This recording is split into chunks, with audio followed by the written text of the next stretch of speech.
300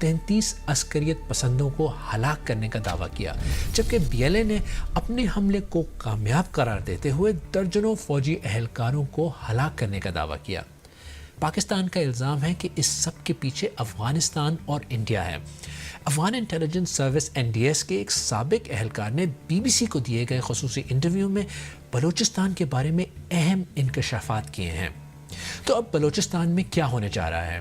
آج پروگرام میں 2 سوالوں کے جواب ڈھونڈنے کی کوشش کریں گے کہ یہ ہارڈ اسٹیٹ بننے کا کیا مطلب ہے اور رولز آف دا گیم تبدیل ہونے سے کیا مراد ہے۔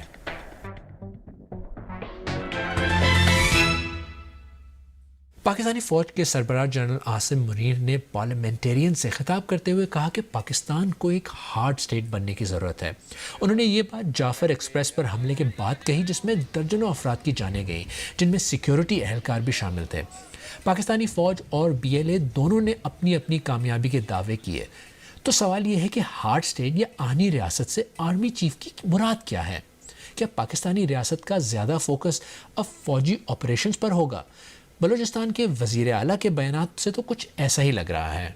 جو بھی وائلنس کرے گا، جو ریاست پاکستان کو توڑنے کی بات کرے گا، بندوق اٹھائے گا، ریاست مکمل طور پر ان کا کلا کما کرے گی کسی بھی صورت میں۔ ہاں، جو عام بلوچ ہے اس کو گلے لگانے کے لیے ریاست ایک بار نہیں 100 بار تیار ہے۔ میں یہ کہہ رہا ہوں کہ 1 انچ ٹیریٹری ہولڈ کرنے کی طاقت BLA یا یہ جتنی بھی دہشت گرد تنظیمیں ان کے اندر نہیں ہے۔ They cannot hold an inch of our land for not more than 4-5 hours. اتنا ہی ٹائم لگتا ہے ریئیکشن ٹائم، اس کے بعد کہاں چلے جاتے ہیں؟ ایک موصوف نے کل ادھر کہا جنگ ہار گئے۔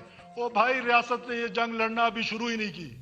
جس دن ریاست نے یہ جنگ لڑنا شروع کر دی نا، تو میں آپ کو بتاؤں گا کہ کون ہارا کون جیتا۔ وزیر اعلیٰ کی جوشیلی باتیں اپنی جگہ، لیکن سوال یہ ہے کہ کیا ہارڈ اسٹیٹ بنانے کی پالیسی عوامی سپورٹ کے بغیر ممکن ہے؟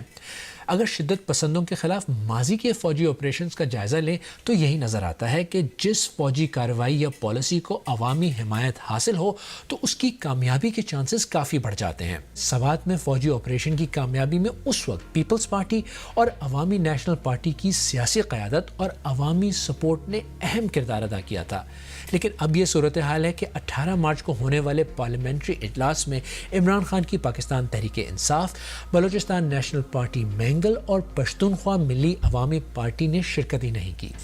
اس کا ایک مطلب ہے کہ ہارڈ اسٹیٹ بنانے کی پالیسی کو مطلوبہ عوامی حمایت نہیں مل سکے گی۔ عوام کی بات ہو رہی ہے تو آئیے دیکھتے ہیں کہ بلوچستان کے لوگوں کی نظر میں ہارڈ ریاست کیا ہے۔ ہم نے کوئٹہ میں کچھ لوگوں سے پوچھا کہ ان کی نظر میں ہارڈ ریاست کا کیا مطلب ہے اور کیا اس سے امن حاصل ہو سکے گا۔ وہ ہارڈ اسٹیٹ کی بات کر رہے ہیں کہ بننا پڑے گا۔ اب تک 70 سالوں میں یہ کیا سافٹ اسٹیٹ تھا؟ آئین کے ہوتے ہوئے ایک سیولائز معاشرے میں، ایک مہذب معاشرے میں آپ اپنا ہارڈ اسٹیٹ کا تصور ہی نہیں رکھ سکتے ہو۔ یہ اسٹیٹ تبھی مضبوط ہو سکتی ہے، تبھی امن اس میں آ سکتا ہے کہ جب اس کے کانسٹیٹیوشن میں جو لکھا ہے اس کو ایز اٹ از امپلیمنٹ کیا جائے۔ میں تو یہ سمجھتا ہوں کہ انڈائریکٹ آرمی چیف صاحب یہ کہنا چاہ رہے ہیں کہ یہاں پر ماشاء اللہ کا نفاذ ہوگا۔ تو اب یہ ہارڈ جو بنے گا وہ کتنا ہارڈ ہوگا؟ اس میں ہمیں پارلیمنٹ میں جو موجود لوگ ہیں وہ ان کو یہ سوال رکھنا چاہیے، بلکہ اس کی جو ہے مخالفت کرنی چاہیے۔ پاکستان آج بھی پشتون کے لیے، بلوچ کے لیے، سندھی کے لیے اور ملک کے تمام جو محکوم اقوام ہے، معروم طبقات ہیں، ان کے لیے ایک استعماری ریاست ہے، ایک ہارڈ اسٹیٹ ہے اور ایک قید خانہ ہے۔ ہر شہری کو اپنی بنیادی حقوق مل جائے تو کیا کوئی ایسا پاگل ہوگا کہ وہ وائلیشن کا یا تشدد کا راستہ اپنائے گا؟ تو چاہیے یہ تھا کہ جتنے بھی مسنگ پرسن تھے ان کو جو ہے یہ جو ہے بازیاب کرتے، ان کو رہا کرتے، ایک جو ہے اعتماد کا جو ہے فضا جو ہے یہاں پہ قائم ہوتا۔ آپ یہاں پہ جو جینین سیاسی قیادت ہے، جن کا تعلق عوام سے ہے، آپ ان کے ساتھ بیٹھیں، ان کو جو ہے آپ سنیں، ان کے تھرو جو ہے مسائل کا حل کر سکتے ہیں۔ لہٰذا ہم سمجھتے ہیں کہ اس ملک کو ایک فلاحی ریاست بنانے کی ضرورت ہے۔ اس کو ملٹری اسٹیٹ بنانے کے بجائے اس کو عوامی اور جمہوری اسٹیٹ بنانا بہت ضروری ہے۔ اچھا، ہارڈ اسٹیٹ کا ایک پہلو یہ بھی نظر آ رہا ہے کہ بلوچستان کا وہ طبقہ جو ریاست سے خوش نہیں لیکن علیحدگی پسندی اور ہتھیار اٹھانے کے بجائے پرامن احتجاج کر رہا ہے۔ ان کے ساتھ بھی سختی ہی کی جا رہی ہے. اس کی مثال سمی بلوچ، مہرنگ بلوچ اور کئی دوسری خواتین ایکٹیوسٹ ہیں جن کو حراست میں لیا گیا. ماضی میں بھی پرامن احتجاج اور سیاست کرنے والے کئی بلوچ رہنماؤں کے ساتھ سختی برتی گئی اور انہیں سیاست سے دور کرنے کی کوششیں ہوئیں. تو اس سب میں بلوچستان کی پولیٹیکل لیڈرشپ کہاں کھڑی ہے؟ ہارڈ اسٹیٹ کی پالیسی پر بعض اہم بلوچ رہنماؤں کا کیا خیال ہے؟ اسی تناظر میں ہمارے نامہ نگار ریاض سہیل نے بلوچستان نیشنل پارٹی کے رہنما اختر مینگل سے بات کی. دیکھیں، بلوچ قیادت نے دونوں طرف کوشش کی کہ ایک برج کا رول ادا کرے، ان نوجوانوں کو بھی سمجھائیں اور ریاست اور ریاستی اداروں یا وہ جو پولیٹیکل پارٹی ہیں ان کو بھی سمجھانے کی کوشش کریں. اس قیادت کو یا تو اپنے غداری کے الزامات لگا کے ان کو بالکل راستے سے ہٹا دیا، یا ان الزامات کے باوجود انہوں نے کوشش کی کہ اپنی بساط کے مطابق آپ کے نزدیک آئیں، آپ کو اپنا پوائنٹ آف ویو بلوچستان میں ہونے والے ظلم و جبر کی داستانیں سنائیں. اسمبلیوں میں کئیوں نے ڈیسک بجائے ہماری اس داستانوں کو سن کر، کئیوں نے آنسو بہائے، کئیوں نے ہمارا مذاق اڑایا. تو اب وہ قیادت ٹیک اوور ہو گئی ہے بلوچ نوجوانوں کے ہاتھوں، اب وہی اس کی قیادت کر رہے ہیں. قومی سلامتی کونسل کا اجلاس ہوا، آپ کی جماعت نے اس کا بائیکاٹ کیا، اس کی کیا وجہ تھی؟ جب مجھ سے باقاعدہ ایک تو انہوں نے رابطہ ہی نہیں کیا. میرا موقف یہ تھا کہ وہ فیصلے جو ہمیشہ ریاستی اداروں اور اختیارات کے مالک پہلے کر کے آتے ہیں اور پھر اس کو ہمیشہ یہاں پہ ہوا ہے. یہاں پہ اس طرح کی جب کوئی میٹنگیں یا کانفرنسیں بلائی گئی ہیں تو انہوں نے پہلے اپنا ایک مائنڈ بنایا ہوتا ہے اور اس مائنڈ کو، فیصلوں کو انڈورس کرنے کے لیے انہوں نے ہمیشہ پارلیمنٹ، پولیٹیکل پارٹیوں کا سہارا لیا، اور جو کوئی فیصلہ وہ کرتے ہیں اس کا کریڈٹ اپنے لیے لیتے ہیں، لیکن اس میں جو جگ ہنسائی ہوتی ہے یا جو توے سے جو کالک ملی جاتی ہے وہ سیاسی پارٹیوں اور سیاسی قیادت کے منہ پر ملی جاتی ہے. بی ایل اے سے کہا جاتا ہے کہ کیسے مذاکرات کیا جائے، جس کو انڈیا سپورٹ کر رہا ہے، تاکہ سی پیک کے منصوبے اور چائنا کے دوسرے منصوبے ہیں ان کو سبوتاژ کیا جائے. تو آپ کیا کہیں گے اس پر؟ دیکھیں، بیرونی مداخلت کو کسی بھی ملک کے اندرونی معاملات میں آپ نظر انداز نہیں کر سکتے. کیا پاکستان نے دوسرے کے معاملات میں مداخلت نہیں کی؟ جب آپ مداخلت کریں گے تو دوسروں کو خود آپ یہ موقع دیتے ہیں کہ وہ مداخلت کریں، لیکن اگر وہ مداخلت کریں اس کے مواقع آپ نے خود مہیا کیے. آپ بلوچستان کے لوگوں کے وہ جو جائز حقوق تھے وہ دیتے تو آج وہ کسی کی طرف نہ دیکھتے. پروگرام کے شروع میں ہم نے اس کرائسس میں افغانستان اور انڈیا پر بلوچستان میں ملوث ہونے کے پاکستانی الزام اور اس بارے میں افغان خفیہ ایجنسی NDS کے ایک سابق اہلکار کے انکشافات کی بات کی. بلوچستان لبریشن آرمی کو سپورٹ کرنے کے الزام کے بارے میں اس اہلکار نے BBC کو بتایا کہ یہ واضح ہے کہ انڈیا انہیں سپورٹ کرتا ہے.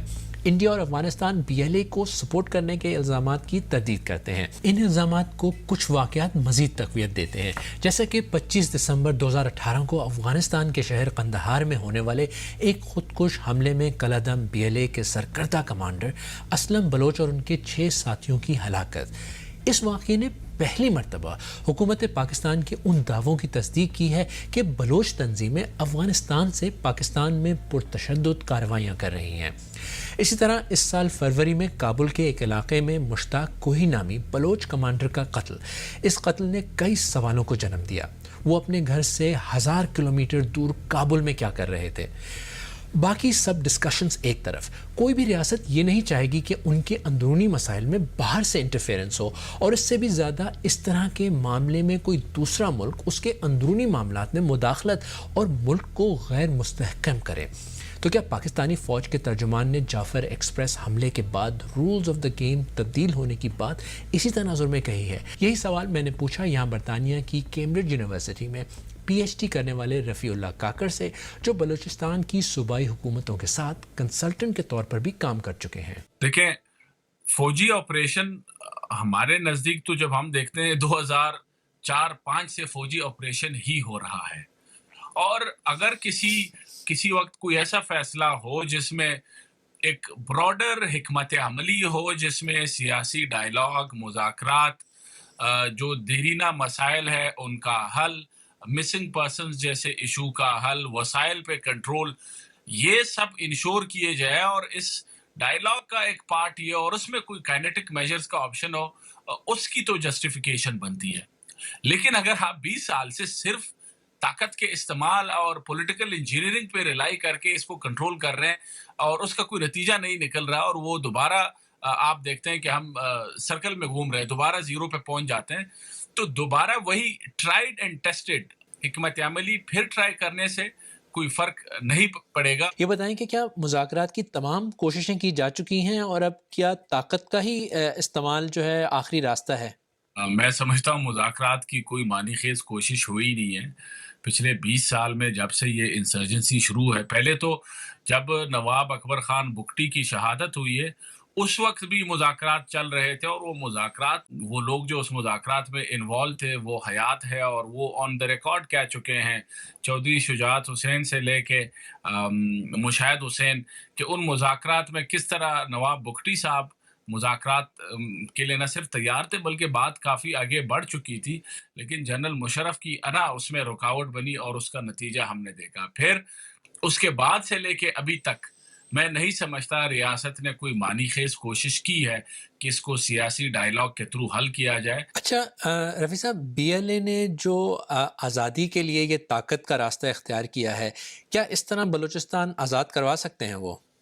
جی دیکھیں، یہ تو اس پہ کوئی حتمی بات کرنا بڑا مشکل ہے. اصل بات یہ ہے کہ اس وقت بلوچستان میں پاکستان بطور قوم ہم اور پاکستان بطور ریاست دل و دماغ کی جنگ آلریڈی ہار چکا ہے. اچھا، پاکستانی ریاست نے اب اگر یہ فیصلہ کر لیا ہے کہ وہ معاملے کو ڈیل کرنے کے لیے ایک ہارڈ سٹیٹ بنے گی، تو سب سے پہلے تو بی ایل اے ٹارگٹ پر ہے. لیکن سچویشن یہ ہے کہ پچھلے کچھ عرصے سے پی ایل اے دھڑلے سے کبھی بلوچستان کے کسی علاقے پر کنٹرول حاصل کر لیتی ہے تو کبھی کہیں حملہ کر دیتی ہے. ایک ایسا صوبہ جہاں پہلے ہی بڑے پیمانے پر فوج موجود ہے، وہاں اگر حالات کنٹرول میں نہیں تو بی ایل اے جیسی تنظیم کے خلاف کسی بھی قسم کی مزید کارروائی یا آپریشن کا دائرہ بڑھانا کتنا مشکل ہے، اور اس میں سیکیورٹی اداروں کے لیے کس طرح کے چیلنجز ہیں. بلوچستان میں یہ 5ویں انسرجنسی ہے، اور اس انسرجنسی اور باقیوں میں ایک بڑا واضح فرق یہ ہے کہ یہ انسرجنسی کسی ایک خاص علاقے یا کسی خاص قبیلے کے ساتھ وابستہ نہیں ہے. اب جو انسرجنسی ہے اس کی یونیک بات یہ ہے کہ یہ ایک پاپولر انسرجنسی ہے جس کی سپورٹ کسی خاص علاقے میں کنسنٹریٹڈ ہونے کی بجائے یہ سکیٹرڈ ہے، اور اس میں اس کا ایک اربن نیچر بھی ہے، اس کی اربن ایریاز میں فالوورز اور سپورٹرز ہے، جس کی وجہ سے میرے خیال سے جو آپ کے ٹریڈیشنل کاؤنٹر انسرجنسی ٹیکٹکس اور میجرز ہے وہ یہاں پہ اپلائی کرنا بڑا مشکل ہوگا.